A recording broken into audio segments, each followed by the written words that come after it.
మనిషికి గ్యారంటీ లేనిది జీవితం. ఎప్పుడు ఏ క్షణం ఎలా మరణిస్తాడో ఆ మనిషికి తెలియదు. దాన్ని గ్యారంటీ లేదు అంటారు. మనిషికి గ్యారంటీగా ఉన్నది మరణం. పుట్టినవాడు గిట్టక తప్పదు, అంటే ఎప్పటికైనా మరణించక తప్పదు. కానీ ఏ క్షణం ఎలా ఆ మనిషికి తెలియదు. ఇప్పుడు మీరు చూస్తున్న సన్నివేశం, పాపం ఆయన ఒక మార్కెటింగ్ చేయడానికి ఒక షాపింగ్ మాల్కి వచ్చాడు. అంటే తను ఇంటి వస్తువులు లేకపోతే ఏదో కొనుక్కోవడానికి మార్కెట్ చేయడానికి ఆ షాప్కి వచ్చాడు.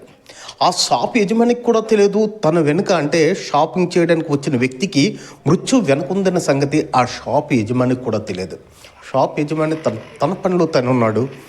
షాపింగ్ చేయడానికి వచ్చిన వ్యక్తి తన పరిస్థితి తనకే అర్థం అవడం లేదు. అంటే మరొక నిమిషంలో నేను మరణిస్తాననే సంగతి కూడా ఆ షాపింగ్ చేసే వ్యక్తికి మాత్రం తెలియడం లేదు.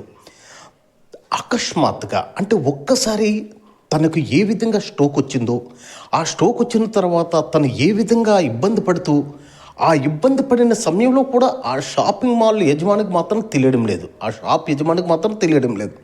కానీ ఆయన నిలబడుతూ ఒక్కసారి కుప్పకూలి మరణించాడు. అంటే మరుక్షణం మన చేతిలో లేదు. అంటే ఏమవుతుందనేది ఏ మనిషికి తెలియదు. చూడండి ఎంతటి విచిత్రం. తన మృత్యువుని వెంట పెట్టుకుంటూ ఆ షాపింగ్కి వచ్చి షాపింగ్ చేస్తూ వెళ్ళిపోతాను అనుకున్నాడు. కానీ అకస్మాత్తుగా కుప్పకూలి మరణించాడు. ఇంతలో ఆ షాప్ యజమాని అతన్ని చాలా ట్రై చేశాడు. అంటే తన ప్రాణాలు కాపాడడానికి ఆ షాప్ యజమాని చాలా ట్రై చేశాడు. కానీ అప్పటికే తన హార్ట్ స్ట్రోక్తో మరణించాడు. అంటే ఏ మనిషి ఎప్పుడు ఏ క్షణం ఎలా మరణిస్తాడనేది ఎవ్వడికి తెలియదు. ఇప్పుడు అధికంగా మనకి వచ్చే జబ్బులు ఏమంటే స్ట్రోక్. ఇది ఎప్పుడు మనిషికి ఏ క్షణాన ఏ ప్లేస్లో ఎక్కడ అటాక్ చేస్తుందని ఎవ్వడికి తెలియడం లేదు.